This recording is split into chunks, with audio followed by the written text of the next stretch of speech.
So welcome everyone to the Radiant Torah of Rebbe Nachman. And this week we will be discussing Parshat Shemini. And we want to thank Dr. Eleanor Budis for sponsoring this weekly class on the Torah portion. We only scratched the surface because there's so much here, but this is a particularly exciting Torah portion. It's relevant to all of us in all immediacy. Why? Because we all eat. And this week's Torah portion deals with the laws of kosher animals. And the Parsha actually begins with Nadav and Avihu, Aaron's sons, who brought a Zara, a foreign fire. Everybody knows this story or has heard this story. And they bring this foreign fire. And this fire is an incense offering that was not required. And they brought it in addition to the fire that was coming down from Hashem. Now, I have, excuse me one second. Hold on one second. So anyway, Nadav and Avihu, they brought this foreign fire and they died because of it. So the questions asked, did they really do anything so terrible? A fire was coming down on the altar and they brought an additional offering. And so there are many, many, many discussions about this. And the understanding of why has many, many layers. But in brief, what I'd like to comment on here is that they were tzaddikim. And tzaddikim are held to a higher standard than people who aren't tzaddikim. And so where a tzaddik must be extra, extra meticulous in following the Torah of Hashem, a regular person should also be meticulous. However, a regular person like you and me, we have a little more leeway in terms of the preciseness of our avodas Hashem, the precise details of our service of Hashem. So it's quite interesting that after this, the Parsha then discusses, there was a conflict with an offering that was supposed to be eaten that was burnt, and Aaron and Moshe are discussing it, and Aaron explains why he did it, and Moshe says, okay, I accept your reasoning. And so we have two beginnings to this whole idea of kosher animals. Okay, we have these tzaddikim who two of them, the brothers, took the law into their own hands and made something totally additional. And then we have Aaron, their father, who altered slightly the way an offering was done. Instead of eating the parts that shouldn't have been burnt, he burnt them because it was a day of mourning. And so we get to this and we lead right into kosher animals. What is the connection? So this is something that on conjecture, we can see that there is a link between the idea of serving Hashem over meticulously, as Nadav and Avihu did. They added on to the Torah. Aaron HaKohen, Aaron the high priest, made a judgment with his scholarship and his prophecy, his Ruach HaKodesh. He made a judgment based on his understanding that was slightly different than specifically the Torah. And then the Torah gives us over many, many details of kosher animals. And so it's as if the Torah is saying that tzaddikim have maybe one understanding. Sometimes that understanding can be completely wrong, as in the case of Nadav and Avihu. And sometimes it's an understanding that can be a sense of judgment and personal judgment. We can call it prophecy because it was Aaron HaKohen. And then we have the meticulous details of what makes an animal kosher and what's not. And that's for everyone. So we go from this chain of the idea of overdoing, perhaps changing something slightly, to the idea of meticulous detail. And what we need to also keep in mind is that all of this occurred, the beginning certainly with Nadav and Avihu, on the 8th day after the 7 days of inauguration of the Mishkan, the tabernacle, which we have been speaking about the past several weeks.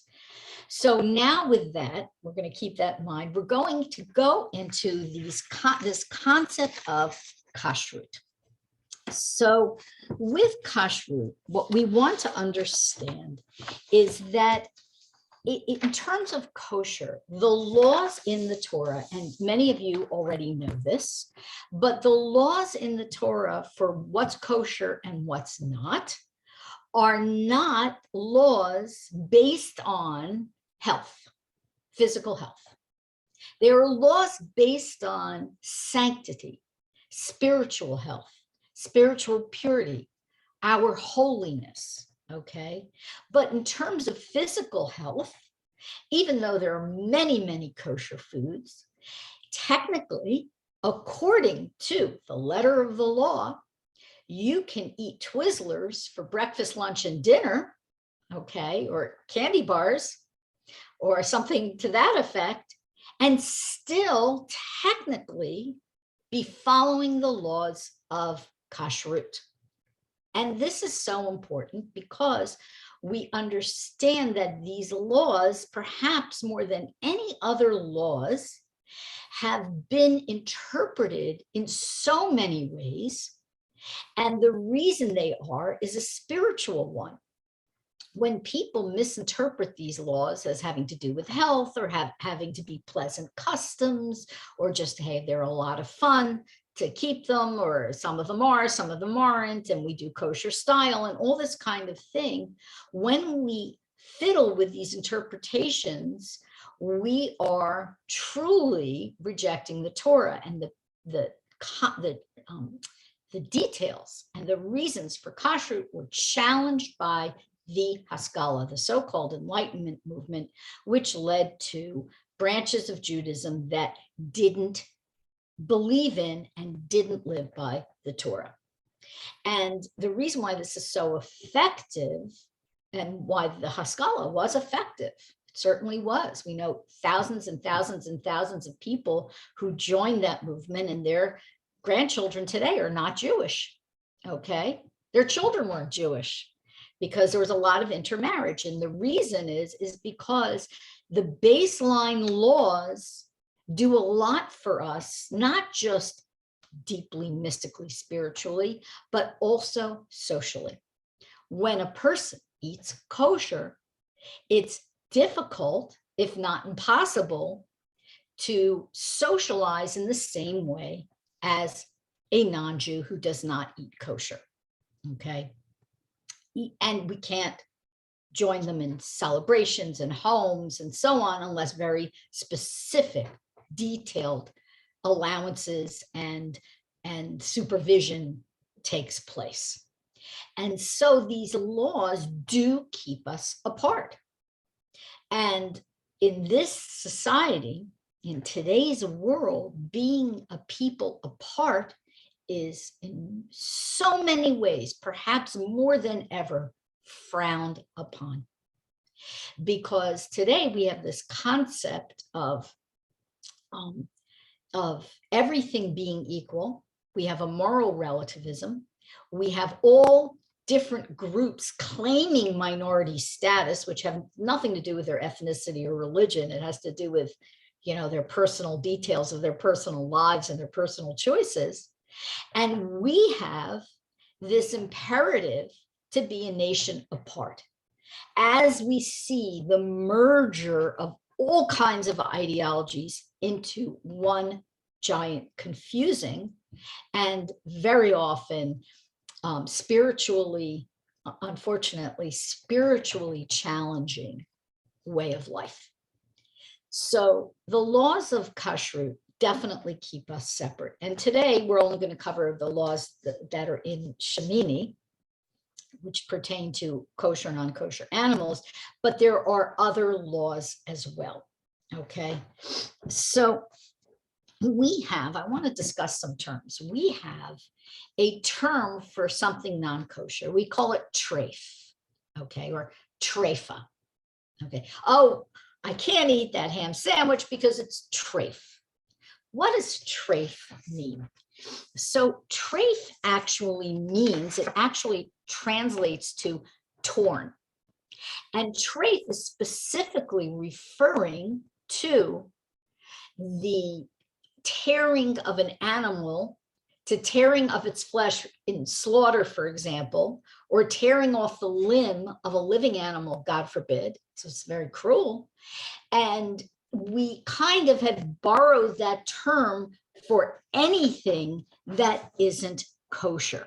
Now, Rebbe Nachman explains to us that Treyfa corresponds to Tiruf Hadas, which is a term that means a blemished, a damaged mind. So the literal translation would be a mind that's torn, okay?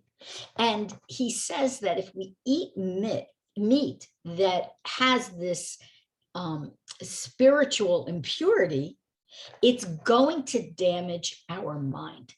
Now, in Chabad, the Alter Rebbe of Chabad, the Baal HaTanya, he explains that unkosher items cause something called timtum halev, which is a hardening, a closing down of the heart.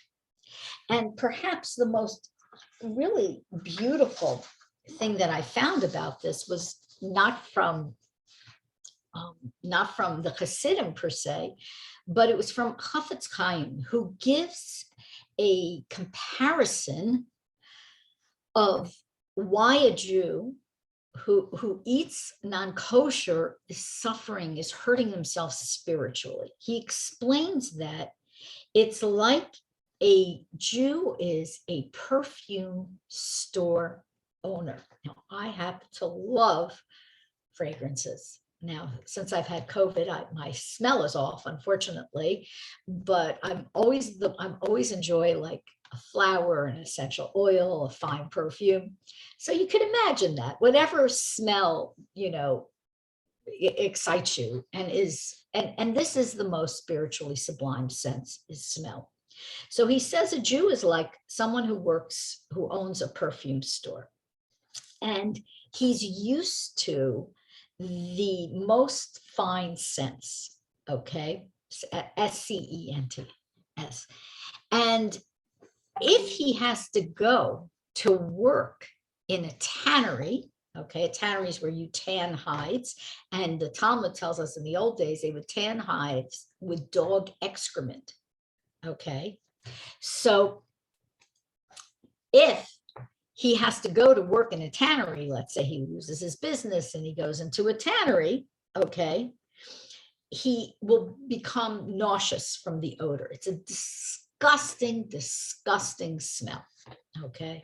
So I have a few people I know who were in India. One person told me she walked by a tannery and she couldn't get the smell out of her nostrils. I don't think they were using excrement at that time. I don't know what they were using in India, but the smell is vile. And so what happens is this person comes, he's a perfume store owner, he goes, he loses his business, he has to work in a tannery, and what happens? He gets used to the smell. He doesn't smell it anymore. And we know from our sense of smell that after a while, you no longer smell whatever perfume you have on, whatever it is you're cooking. We don't smell it. Our smell shuts down after a while. As a matter of fact, all our senses do, but that's for another story. And the Chofetz Chaim explains that this is like a soul who's only accustomed to great spiritual delights. And once a person imbibes unkosher food, it begins to numb their spirituality, okay? And the soul loses its memory of an experience of spiritual delights, which, by the way, are many places compared to the sense of smell, So kashrut, which again, it's not for health reasons. It's purely for spiritual reasons. There are some social reasons, falls into the category of laws, chukim. It's a chok. It's a law that does not make sense. If somebody tells you, well, Jews keep kosher because of this or that or that or this, run. It's just not true. It's a Torah law. It's from Hashem. There's a lot of mysteries in it.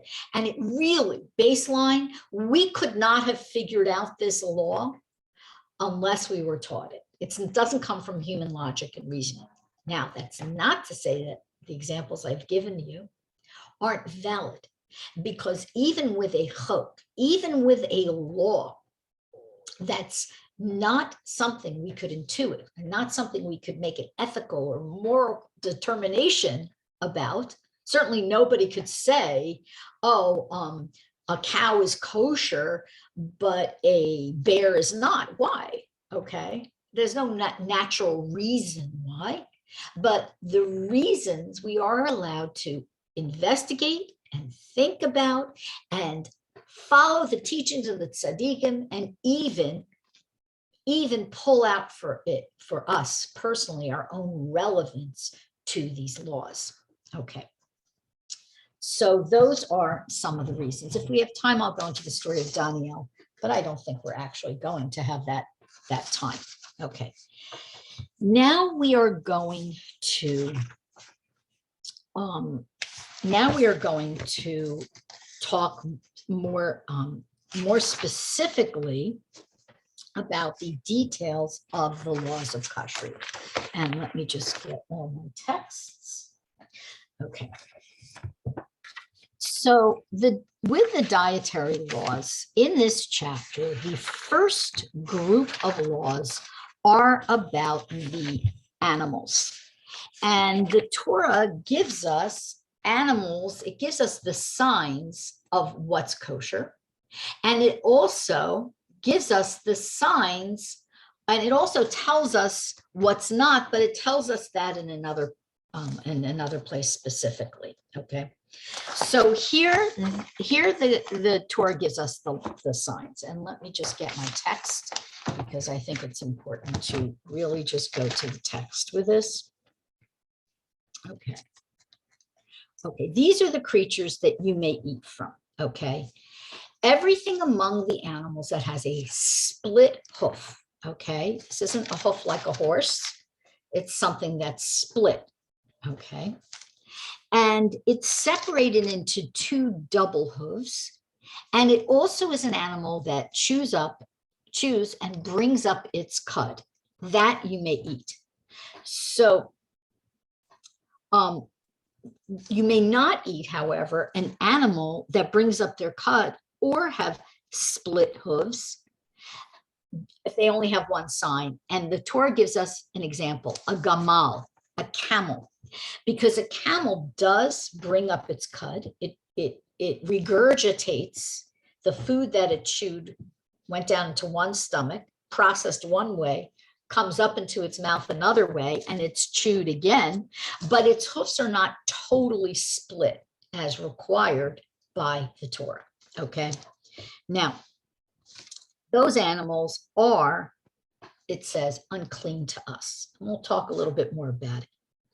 And then it gives a list of animals that the translation of has been disputed about whether or not what specific animals they are. First, we have the shafan, which sometimes is translated as a hyrax, sometimes as a rabbit, and it has no hoofs. We have the arneves, which is translated as alternately as hare or rabbit, since it has no hoofs. And the one animal besides the gamal that we know for sure the translation of is the chazir, the pig. Okay, so if you notice, the other animals that are unkosher are listed, all chew their cud, but they don't have hoofs. Only the chazir, only the pig, okay, has a cleft hoof, but it doesn't chew its cud. Okay. So there's an old story that the reason that the pig is the most unkosher of animals is because it's the biggest liar. The pig sits with its paws or its feet, its hoofs in front of it, as if to say, look at my kosher sign. And yet it doesn't chew its cud. So we know it's not kosher. Okay. So we have these four animals. The Midrash gives us a fifth one called a Shesua. That's in Parshas Devarim. And the Torah in Parshas Re'eh lists only 10 kosher animals. And these are the shor, which is the ox, the seh kesavim, which is the sheep, the seh izim, which is the goat, the ayal, which is the gazelle, the tzvi, which is the deer. Some people translate that opposite. The yachmor, no translation. The akko, a wild goat. The dishon, whether it's an antelope or not, there's a question. The so'o, the wild ox, and the zemir. Okay, so we don't know exactly what those translations are, and we're not supposed to guess. All right, so how could the Torah show us all these creatures and say that these are them and no other animals in the world possess both signs of being a kosher animal? Okay, so how can the Torah say that definitively? I mean, the Torah took place in the Middle East. Okay, we know it's the word of Hashem, but we also know that Moshe Rabbeinu wrote it down. So it's another proof of the Torah's divine source, because up until this point, no other animal, and will never be brought, has been brought to show that it possesses both signs besides the 10 listed in the Torah. And this allows for some dispute about the translation of the terms. Okay. All right. So whether what the giraffe is and so on, we're not 100% sure of the translations. Okay. Now, the signs of a kosher animal, the two signs, says Rebbe Nachman, can help a person, these signs, return to Hashem. And Rebbe Nachman gives us an explanation. A closed hoof represents a closed atmosphere, a closed mind where nothing can enter. A split hoof has an opening. A split hoof represents an inner tranquil atmosphere which can be entered even from the lowest of levels. The low level is represented by this idea of foot. In other words, something shut down, bound off, not in a protective way, but in a way of the dullness and I don't want to see it if it doesn't make sense to me. That is represented by the closed hoof. The open hoof is something prized in Judaism, an open mind. People think it's the opposite, but it's just not true. But somebody who learns Torah, believes in Torah, actually has a very open mind. There may be a protective fence around certain concepts, but the mind is willing to be open to anything that is truly holy. Okay. Now, the chewing of the cud represents something else. So the cud is food, usually grasses, okay, herbal food, herbs and stuff, that descends into the animal's stomach and comes back towards its head. And this is an indication that a person is returning to das, returning to the idea of mind and intellect, rather than following his animalistic tendencies. Okay, so it's a return of knowledge that isn't pulled and led by the desires of the lower parts of the body. Okay, because it's brought back up. We could also look at it as it's the food that goes down. Okay, this cud, this idea of cud, it goes down and then it comes back up. And we could look at it as the heart is now being brought up to the level of the mind, and the heart and mind are in one accord. Okay, so this is a little taste of the mystical view of these kosher animals. Now, there's more too as well. Okay. So another thing that I want to share with you about the animals, and it's not necessarily specifically discussed in this parsha, but the laws of Kashrut are discussed in several places. And that's the idea of animals and transmigration of the souls, reincarnation and Gilgulim. And this is the aspect that can be confusing. So what I'd like to do is really explain it in simple terms. We all have a soul. An animal has a soul too. Okay, an animal soul is a nefesh. Okay, it's definitely created by Hashem, but it's not the same godly divine soul that we have.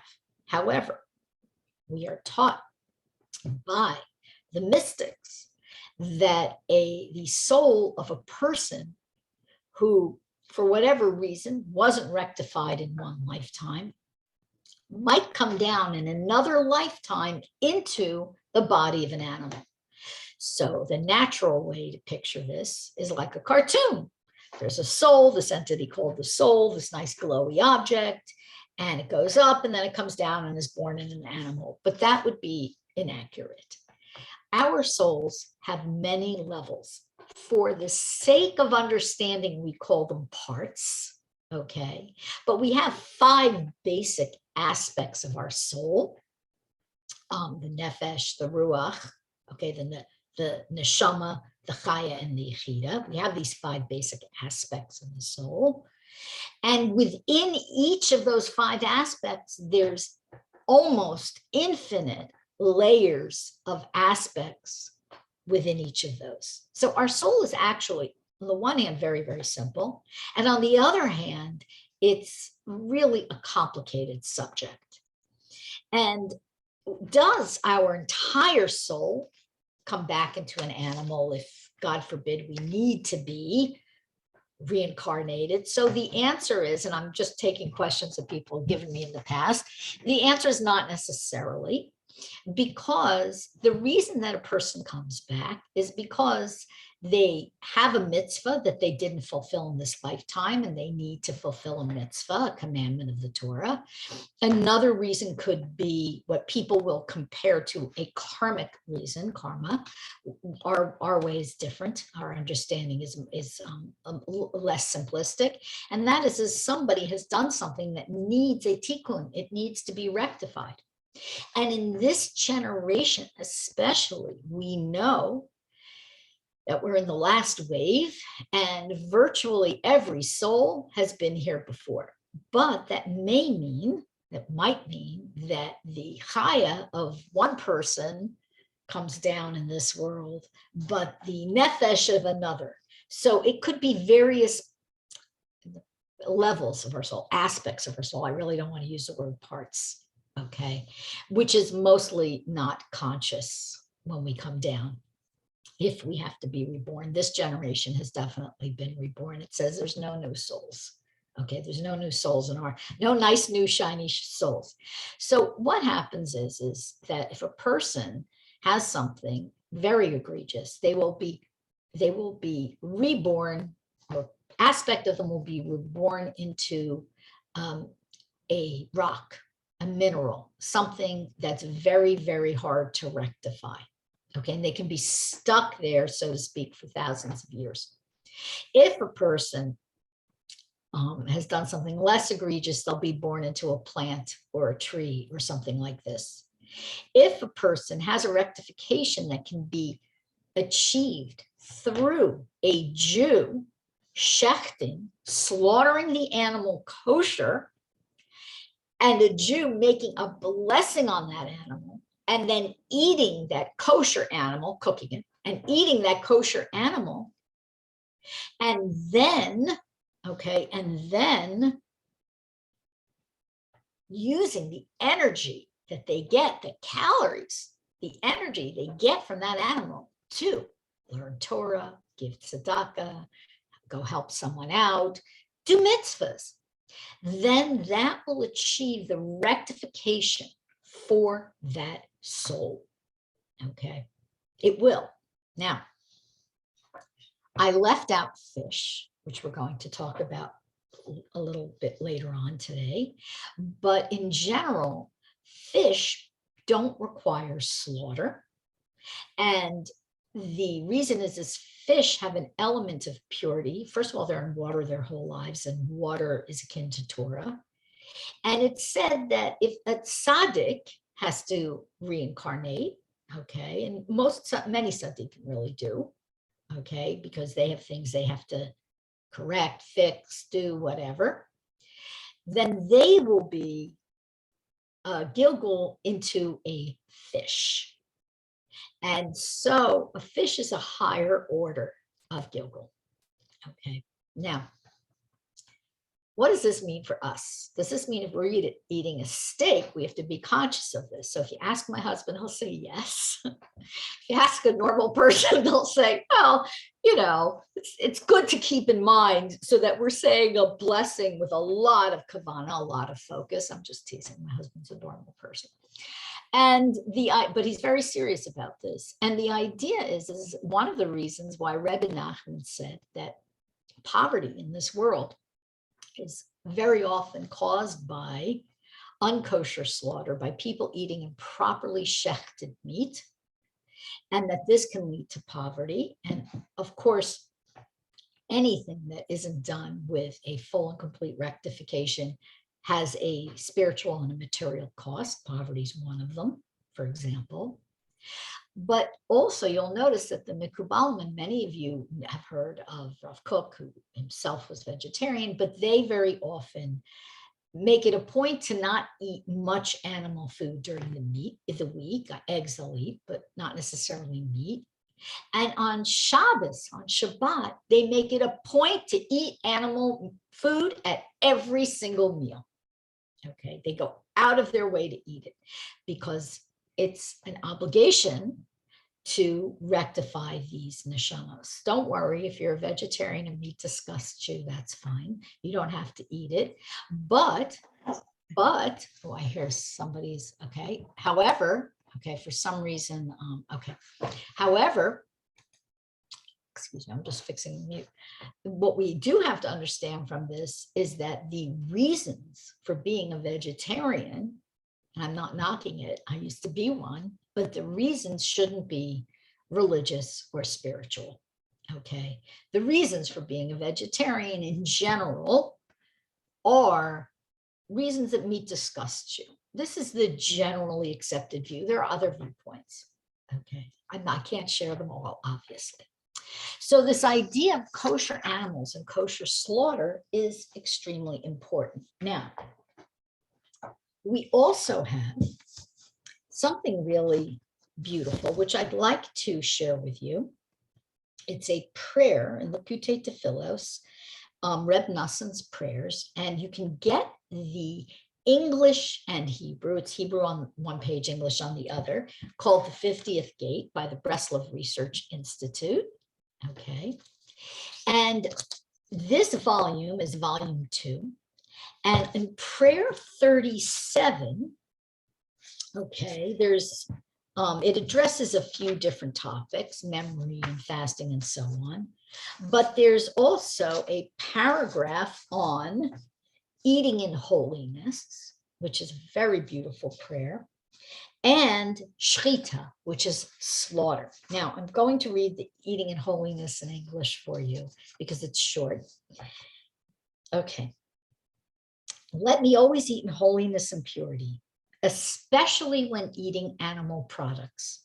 Let me sanctify myself to the utmost degree at mealtimes and help me elevate the soul contained in the meat from the level of an animal to that of a speaking human being by means of the blessing I make over my food. Let me recite all the blessings with great fervor and concentration for the sake of your name in truth. Okay. It's a very beautiful, short, sweet, beautiful prayer. In addition to the blessing we make on food, okay, or whatever particular food you're eating. So in that short little prayer, which again, you can get this book from Breslov Research Institute. I don't know if they're still having a sale, but they were having a big sale. In this short little aspect of the prayer, we have this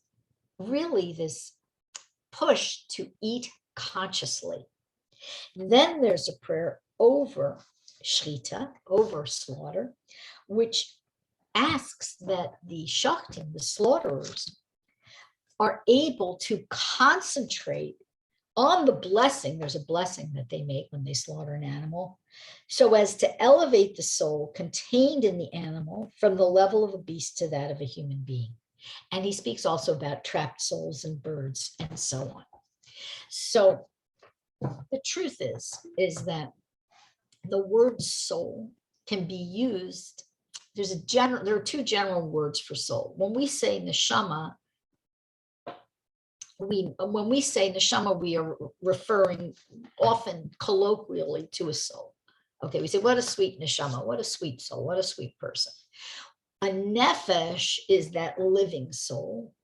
And that often will be also a colloquial term, like we should save nefashos, we should save lives. Okay, that's the soul that animates us. So soul is used a lot of different ways in Hebrew that it isn't necessarily used in English, and it's very hard to translate. So when they're speaking about the souls going into the animals, okay, the human souls, we should also keep in mind, again, what I mentioned before, these are aspects of souls, okay?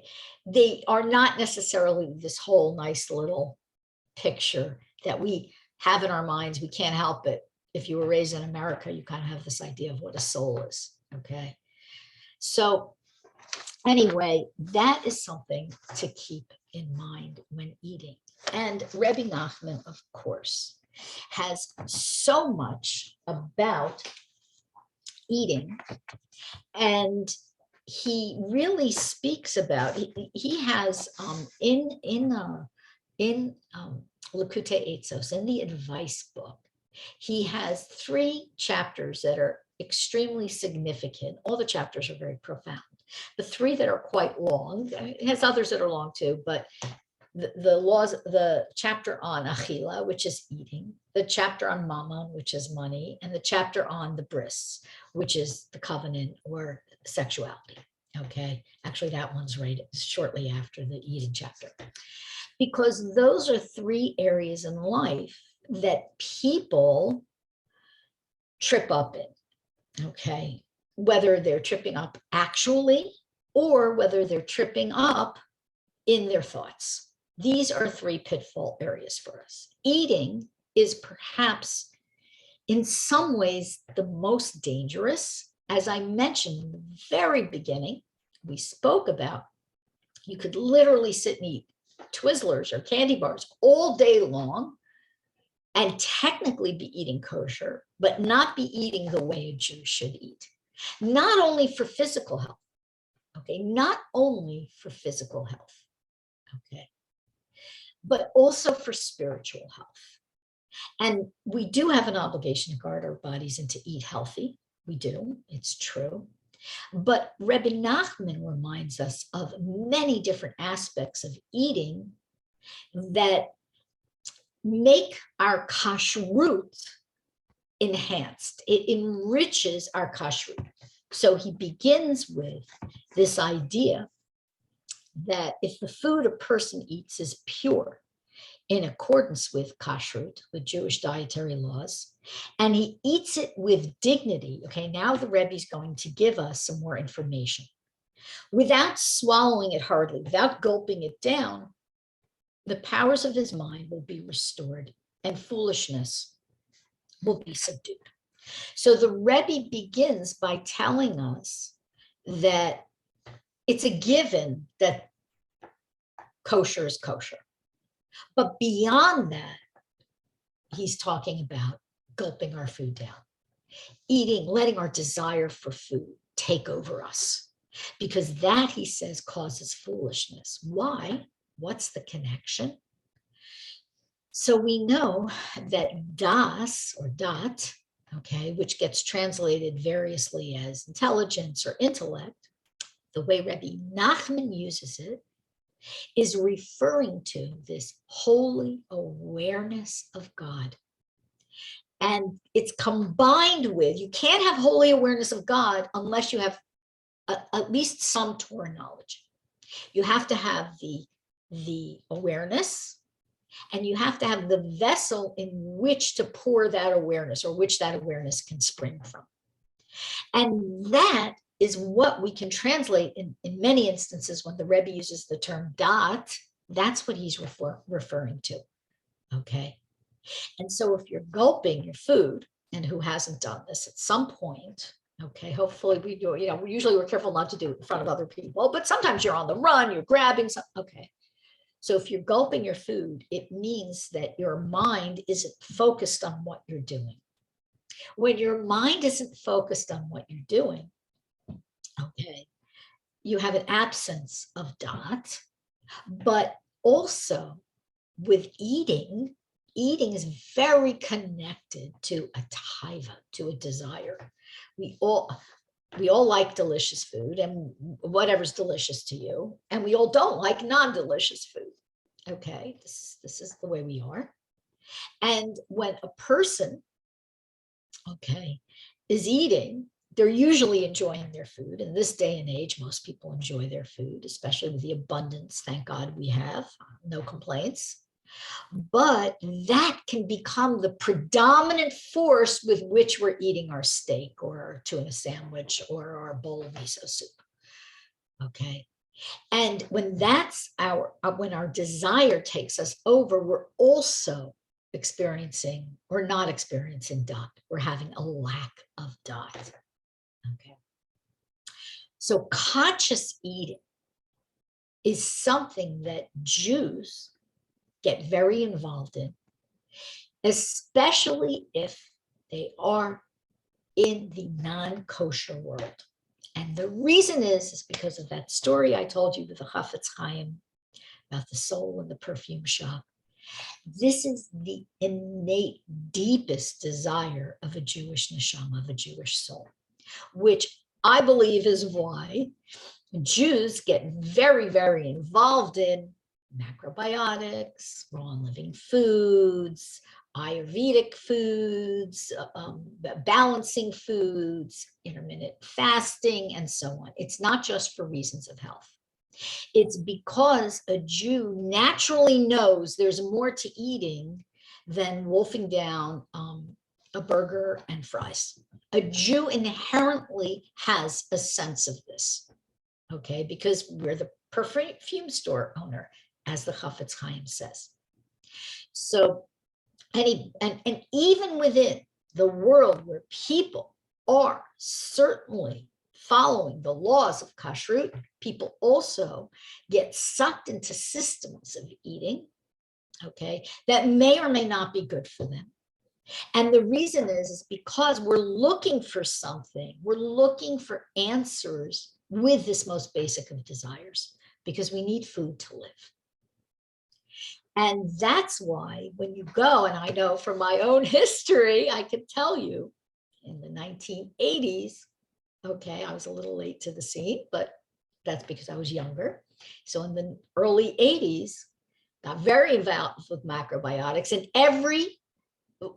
3 out of every 5 people in the macrobiotic world were Jews. Okay, we're Jews. Because we were all looking for something that made sense about the way we were eating. And we knew that there was a spiritual component, which macrobiotics is just one example of many said to offer, as well as a physical and health component. And Rebbe Nachman's explaining, we can do this with our regular old kosher food, whatever it is we're eating. As a matter of fact, in the Talmud and in some Kabbalistic texts, it explains that a person can live completely well on bread and water You can live on it, not sourdough bread, not the bread that we have today with yeast and sugar in it and so on, but real bread that the sourdough bread process releases the proteins, gets rid of the phytic acid, releases it so that bread is a nourishing food. And we can live on this because Hashem can put all the nutrition we need in anything. And if we're making a blessing on something with kavanah, with intent, with focus, we are not only going to accomplish spiritually, but we can also accomplish physically, because after all, the physical is an expression of the spiritual. And therefore, if we have dot, listen to this concept, and if you don't understand, I'm going to try to explain it another way. If we have this holy awareness of what we're doing in our bodies, whatever it is we're doing, not just eating, but eating, and we have this holy awareness, okay, that means we're focused on what? Okay, we're focused on Hashem, but we're focused on our purpose. Our purpose is to rectify, to correct the spiritual, to live in this world and to lift up every action that we're doing and to be a light unto the nations. And therefore, if we're living in this flow, we're doing it. Okay. Now, most people don't have this kind of leisurely, I would call it Zen existence, okay, where every time they eat, they can have this intense focus. But what we do have is the 2 minutes, the 1 minute there is to say the blessing over the food we eat. Okay, the correct blessing on the correct food. It's not hard to learn. And the only hard part is to say it with intention, with focus. That's really the hard part. Okay. So that 1 minute is the beginning of the eating process, is that blessing. Okay. And everything in the end, the outcome is based on the beginning. Rebbe Nachman reminds us of this Kabbalistic concept again and again. The end is wedged into the beginning. The beginning is wedged into the end. Okay. And the idea that if we're starting with our intention and our focus and then relying on that blessing and that focus, it's going to carry through to the end, not only to the end of our eating, but our digestion and so on. Okay, now, I want to get to the other kosher animals. We have some time. I'm going to talk about eating as well at various points. So we also have next this idea of fish, okay? We're skipping over carcasses and impure carcasses. We're skipping over parts of the Parsha, but I encourage you to read this very interesting Parsha. Okay, so you may eat from everything in the water, everything that has fins and scales in the water and the seas and the streams, these you may eat, okay? And everything that doesn't have fins and scales in the seas and the streams, from all that teems or swarms in the water, you may not eat, okay? From any living creature, they are not only you may not eat, they are an abomination to you, okay? And they shall remain abomination to you. You shall not eat of their flesh, and you shall it says abominate, you shall turn away from their carcass, okay? So what is this idea? Nivalsam, it's nivlasam, excuse me. This idea of this, their abomination carcass, this carcass. So the idea of the disgusting animal, okay, that to them is a carcass and it's disgusting and it's an abomination, is something that doesn't have skins and fins and scales, okay? So that not only includes shellfish, which is very obvious, okay, but it includes also certain fish that are fish, but they don't qualify. Those fish are sturgeon, catfish, sharks, eels, I think, because eels certainly have fins. There are more as well. Okay, swordfish. There are quite a few fish that don't have, but they have one sign. Usually it's the fin. Okay, I don't think there's any with just scales. So why do we have this distinction? Is there a specific reason? So this teaching demonstrates, according to Rebbe Nachman, that even things that are not absolutely applicable to Torah law can also be sanctified and elevated into holiness. So we ask this question: why did Hashem give us so many mitzvahs, making it difficult to observe the Torah? So the answer is that these seemingly simple deeds, such as not eating a shrimp, okay, not eating a shrimp, even through that, we can attain purity. We don't have to memorize the Torah to attain purity. We can turn away from a clam because I'm not going to eat that. Okay. It's very interesting. There's so many ways that we can sanctify ourselves. Hashem gives us way upon way upon way upon way, not only by the doing, but also by the not doing. It's not that hard. Okay. Now, he also tells us that tzaddikim are compared to fish. Okay. Animals require shechita and fish do not, because tzaddikim are pure and do not require a rectification. Okay. So fish have a level of purity. And we know from the Mabul, from the flood, that fish were not wiped out. Other animals were, except for the two that came into the ark 2 by 2. But fish were allowed to live because they weren't deemed impure. Okay. Fish with skins and with fins and scales. I keep mixing the two up. So, excuse me 1 second. Okay. So we have this rather easy, so it's not that difficult way to sanctify ourselves. Eat fish with, I'm going to say it right this time, fins and scales. Okay, it's really not a tongue twister. It's only a tongue twister to me. Okay, so and fish is also easy to eat because it doesn't have to be shechted. Okay, but we have to make sure it's kosher. And the way to make sure it's kosher is to go to preferably a kosher fish store or to buy a whole fish and make sure that it has fins and scales. And they used to say that if you saw pink fish, you knew it was salmon or salmon trout, you knew it was kosher. You didn't need to check the signs.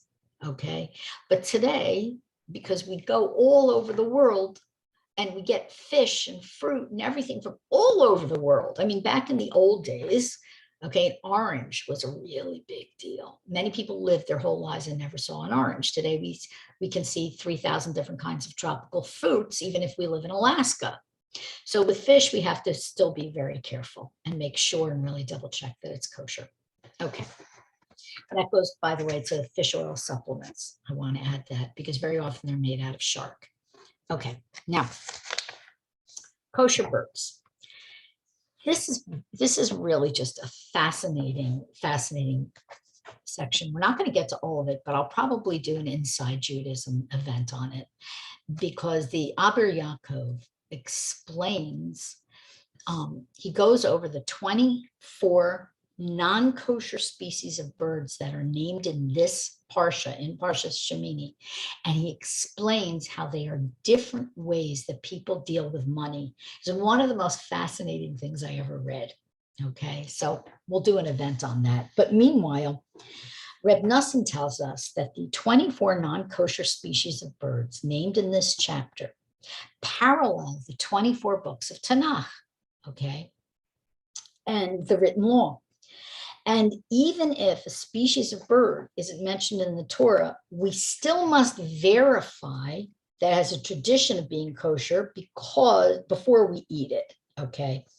So there are 24 unkosher birds named, okay? We cannot go near them.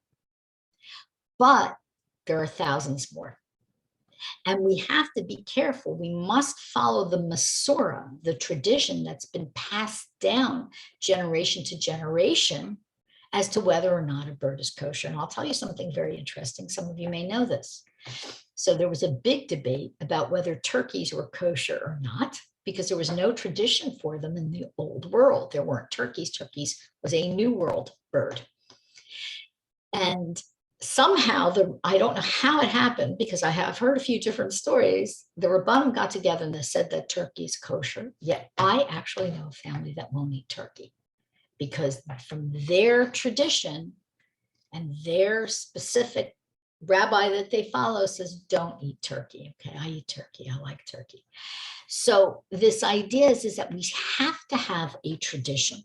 And this is very interesting. And I'd like to share something with you else, something else that Rebbe Nachman explains. He says these 24 non-kosher birds, actually, not only do they parallel the 24 books of Tanakh, but they parallel the non-Jewish world, the non-Jews. Why?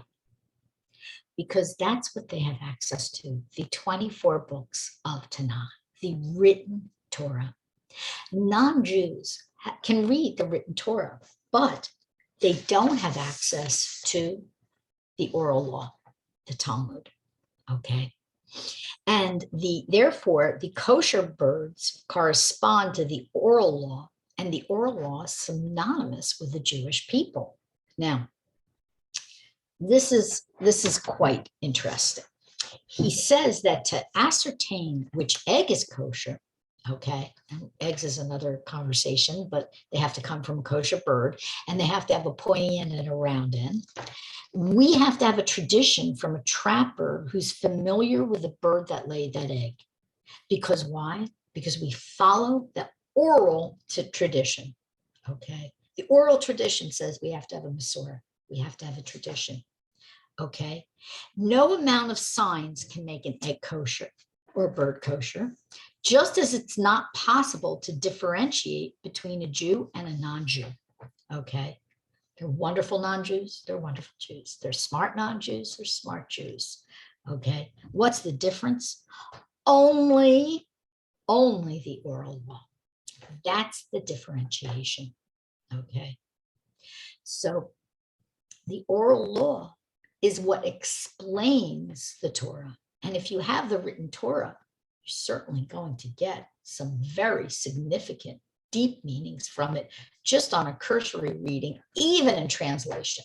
Even if you're reading in translation, as they do in the non-Jewish world, translated to Greek, translated to Latin, they translate it to English, to Spanish, to whatever language, okay, they have the Bible, so to speak. It's just mistranslations going on there, but they have the general stories of morality and so on, but they don't have access to the Talmud, okay, because up until very recently, the Talmud hasn't been translated beyond the Aramaic.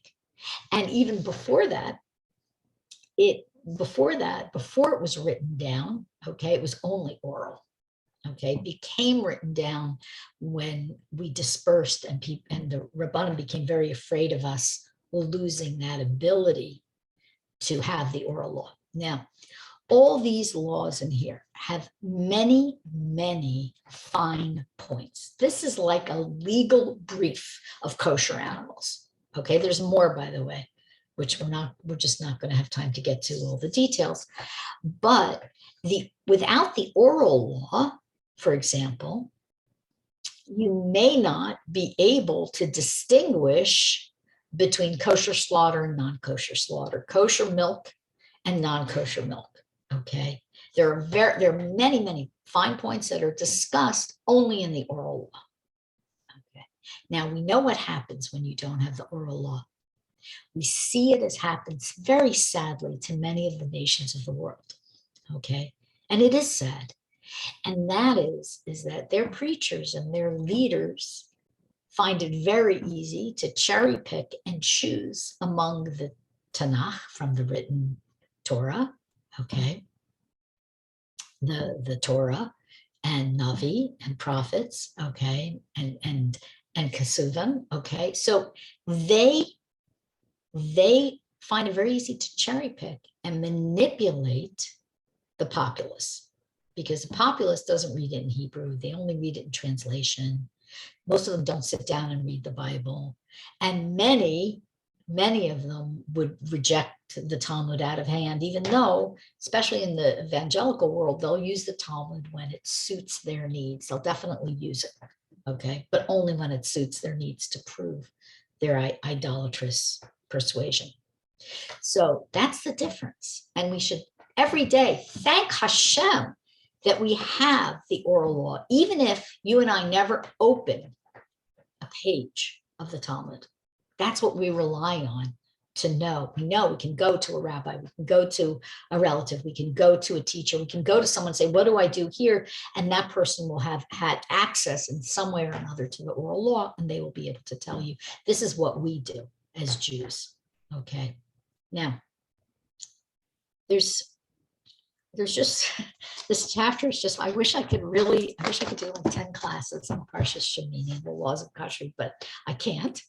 But I hope that this gave you just a taste, pun intended, of some of the deeper meanings of the reasons we do what we do. We eat the animals we eat, we don't eat other animals, and so on.